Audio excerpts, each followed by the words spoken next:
You've probably heard of it, right? The Secret. It was this global phenomenon, a book and a film that promised to reveal a hidden law that could literally bring you anything you wanted. Happiness, health, wealth, you name it. It claimed that the greatest figures in history, we're talking Plato, Einstein, Shakespeare, they all knew and used this one powerful principle.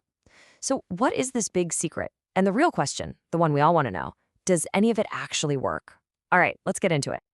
Okay, so here's how we're going to break this all down. First up, we're going to look at the promise, the big, juicy idea that got millions of people hooked. Then we'll get into the process, the actual step-by-step method it claims you can use. But then, and this is super important, we have to talk about the blind spots, the serious criticisms, and the potential dangers. And finally, we'll boil it all down into a practical guide that you can actually use in real life. So let's start with that billion-dollar promise. What is this great secret of life? Well, the book kicks off with this massive claim that we all operate under one infinite power, a single, unshakable law that governs the entire universe. A principle so precise that allows us to build skyscrapers and send people to the moon. And here's the thing. According to the book, this isn't some new age idea. Nope. They claim this secret has been passed down for centuries, hidden in the poems of Shakespeare, the paintings of Da Vinci, and the teachings of Plato and Einstein. The whole idea is that all these geniuses, they were all in on it. So what is this secret? Well, it's called the law of attraction. And the core idea, the absolute bedrock of the whole thing is this: like attracts like. Your thoughts, the book says, are literally magnetic. They have a frequency. And whatever you're thinking about, you're broadcasting that signal out and pulling that very same thing right back to you. In short, you're a human magnet, and your thoughts are creating your reality.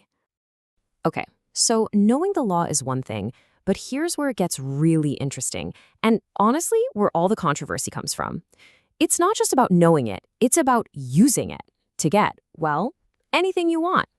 The big mantra, the one you've probably seen everywhere, is thoughts become things. I mean, think about that. The idea is you're basically a human transmission tower. Every single thought you have is broadcasting a frequency out into the universe, and that frequency then magnetically pulls in everything on that same wavelength, bringing those experiences right into your life. To make this a little easier to grasp, they use a great metaphor. Think of the universe as your own personal genie, like from Aladdin. And this genie, well, it doesn't judge. It doesn't question whether something is good or bad for you. It just takes whatever you're thinking about as an order. It simply says, your wish is my command. All right, so to pull this out of the clouds and make it something you can actually do, the book lays out this simple, actionable formula. They call it the creative process. It's a super simple 3-step deal. Step 1, ask. You gotta get crystal clear on what you actually want.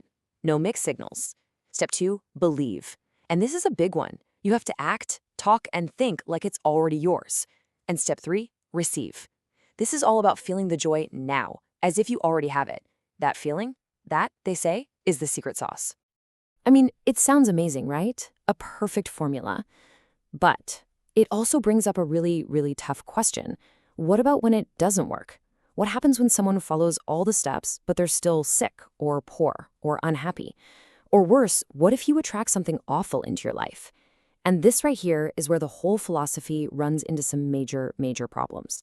Which brings us to let's call them the dangerous blind spots. Because for all the people who felt inspired, a lot of others pointed out some really serious problematic issues with this whole way of thinking. Okay, so the critiques mostly boil down to a few key things. First, it's called out for being pseudoscience. It throws around terms like quantum physics, but actual physicists are like, no, that's not how any of this works. Then there's the really heavy stuff, victim blaming, the awful idea that people somehow attract their own tragedies. It also gets slammed for promoting toxic positivity, basically being afraid of any negative thought. And finally, it just completely ignores real-world systemic problems like poverty, racism, or inequality. Let me give you a really clear example of this. The book literally says you can't catch an illness unless you think you can, that a disease is just feedback that your thinking is imbalanced. And the response from critics is, whoa, hold on. That's not just wrong, it's incredibly harmful. It completely dismisses genetics, viruses, your environment, science. So, where does that leave us? Is the whole thing just magical thinking? Or is there maybe something genuinely useful buried under all the cosmic promises? let's try and separate the cosmic genie from the actual power of mindset. And what's really fascinating is that if you look closely, a lot of the powerful processes in the book are, well, they're just well-established psychological tools.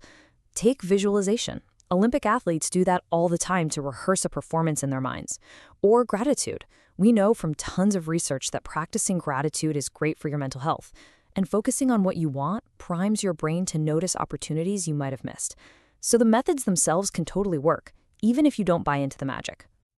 Now, the book makes this huge claim that a positive thought is literally hundreds of times more powerful than a negative one.